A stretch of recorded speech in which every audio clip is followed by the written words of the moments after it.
I know you have been visiting some of the training centers of Chinese peacekeepers. What is your impression of Chinese peacekeepers? I'm very much impressed with these people because look at their face. You know, they're ready for the mission and they have a kind of a new facial expression because they know they would be tasked with something different. Rather than a territorial defense, they would go away from homeland, thousands of miles away, into some places which they don't know. But what is burning in the heart is like a fire, and that is the sympathy of human beings for your countrymen, even of other colors. What exactly is China's pledge? China actually has pledged 8,000 peacekeepers as standby force. 8,000 may be small number if you consider the size of PLA, but it is very large indeed if it is just about peacekeeping. For many countries, the armed forces is just about 10,000 people, so 8,000 people plus 2,500 peacekeepers around the world would make the number over 10,000 people. That actually would make China the largest peacekeeping forces in the world. So just now I talk about the leading in peacekeeping. This is my personal view, but it is possible. And how does that work, the overall peacekeeping system? I mean, China, of course, is one of those countries contributing to the peacekeeping cause of the world, but and China is a member of the Permanent Five of the Security Council, yes. And certainly Security Council has a lot to say about where the UN is going. So what exactly is the relations between the peacekeeping forces that China contributes and also China's own military? Well, right now it's becoming more and more important for the PLA to send peacekeeping forces. Why is that? Because peacekeeping really serves PLA in many ways. First of all, it serves the image of peaceful right of China as a whole.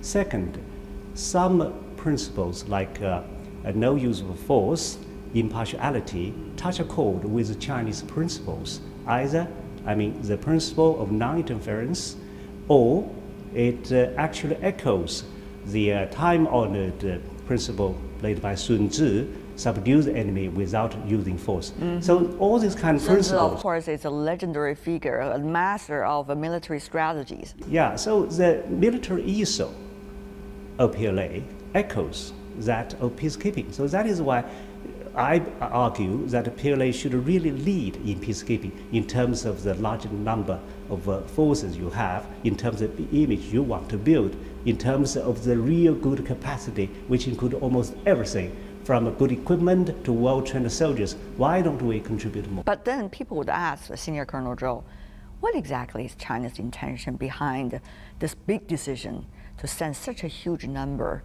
of peacekeeping forces and also prepared when it comes logistically for this cause? Is China trying to exercise its military power in this field? Is China trying to demonstrate its military capabilities to the other parts of the world? Is China trying to make use of the current technologies that China has acquired and therefore tested through these peacekeeping missions? What exactly, Senior Colonel Zhou, is China having in mind? First of all, for all military, they're supposed to defend their territory. But beyond defending territory, China has made it quite clear in the Defense White Paper. Safeguarding world peace is one of the 8 strategic tasks of PLA today. So China is growing. China is the second largest economy in the world. China is a responsible nation. So everybody in the world look forward to PLA making greater contribution in making this world a safer place. And UN also have great requirements for Chinese peacekeepers in particular, because Chinese peacekeeping troops have all the equipment and weaponry, what they call enablers, such as helicopters, engineering troops, and medical troops. These are extremely important these days. Yes, these are extremely important these days. And also what that they take is not just the people in which country that the peacekeepers are serving, but also the coordination among countries that are sending the peacekeeping forces, different kinds of department within the peacekeeping forces individuals are coming from all over the world. So how about this coordination within the UN system and its communication to individual countries who are sending their peacekeeping forces overseas? Well, actually, there are a lot of problems in this regard. For example, deficiency in recruiting a civilian, it could take 120 days. The same is true when they recruit anybody from the military. So it's hard to imagine a crisis happen and then it take 120 days before these individuals could be employed. Yeah, but the UN has realized this problem. So right now they have set up a system of level 1 to level 3 standby force. Level 1 being the lowest. Right now, China's 8,000 standby troops have all met the standard. But above these level 3, there is what the UN called 4,000 avant-garde brigade. Yeah, so 4,000 most selected troops from around the world would be standing by to be sent anywhere in emergency. But the UN doesn't have its own standing army. So this 4,000 avant-garde brigade is actually composed of people from around the world. China definitely would be among. But then what would this brigade do? Is it going to be same task as peacekeeping? Well, I assume, since this is called the avant-garde brigade, it will be sent at the shortest notice to the most dangerous place. So this actually would foretell the danger lying ahead. And China, fortunately, would shoulder this glorious task to be in this glorious job.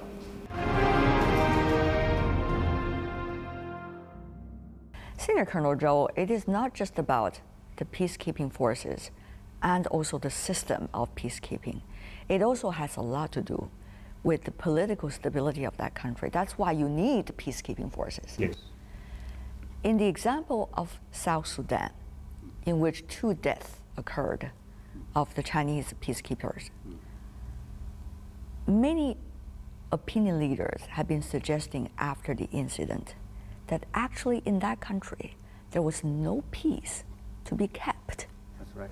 The 2 sides keep on fighting against one another. Yes. The peacekeepers, without the use of force, is being used as target of warning to the international community by either of the 2 sides. Yeah. So in that regard, the peacekeepers are not keeping the peace. They become the bait for both sides.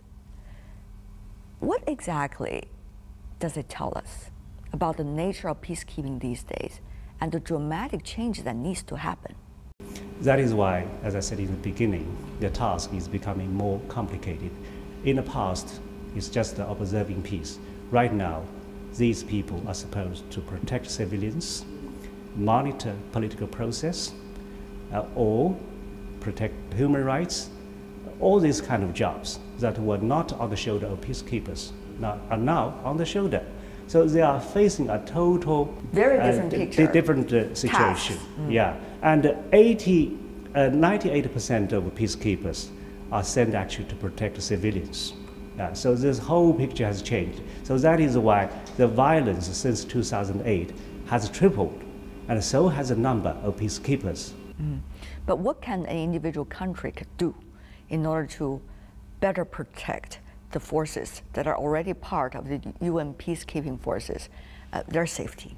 That's a very good question, because this is really a new situation for us. Right now, our soldiers are working overseas, thousands of miles away.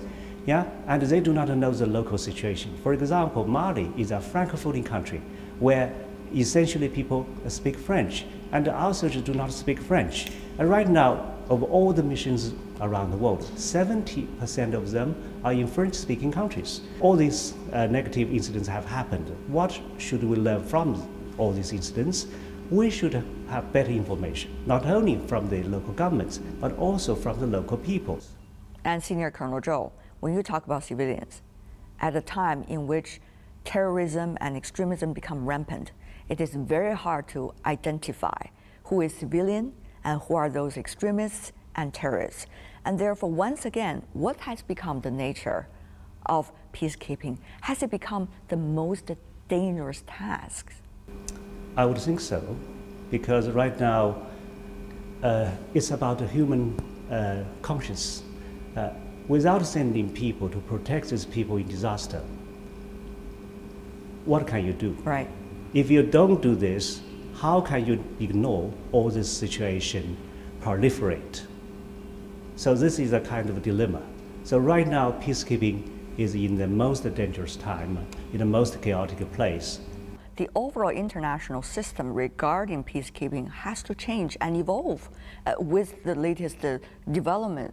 Has the international community worked on that? I understand there's a report back in 2014, but did that really address the issue? Yes, there are a lot of suggestions in the report called the HIPPO report, prepared by a panel of experts led by the former president of East Timor. But what is really encouraging was what happened at the UN Peacekeeping Summit, where over 40,000 people are actually offered, with 40 helicopters offered, and more than a dozen field hospitals all offered. The thing is, people around the world realize now how important peacekeeping can be, and they are fully aware the dangerous and the woeful situation in Libya, Mali, Sudan, Darfur. So this kind of things cannot continue. So there is a kind of international commitment, a renewed international commitment to stop all this from happening. So that is why China has actually jumped in with an unprecedented pledge by my president to lead in peacekeeping. There seem to be so many factors that are influencing the nature of tasks for peacekeepers, Chinese included. Yes. And therefore, how much really can peacekeepers do? Can they cure all the problems that we have in our international governance system? Should we have this high expectations for them? No. If not, what else should be done from your perspective? No, I don't believe peacekeeping is a panacea, because it's only one of the political tools to make efforts to try to solve the problems. But because of the limitation on the peacekeepers themselves, they cannot fulfill this job 100% in a satisfactory way. Because the thing is, when peacekeepers are sent, they could internationalize a domestic issue. This is not something that some governments want to see. So sometimes they want to make the situation more complicated. And there are other political groups, extremists, terrorists, who want to make use of the situation. War is in the interest of some parties, right? Otherwise, why there is war? So peacekeeping itself cannot solve this problem. If we talk about violence, I believe it has a lot of things to do with the political situation and the political process. Religious extremism. So this kind of vicious cycle may take its own time. If Samuel Huntington is right, it would take a few decades.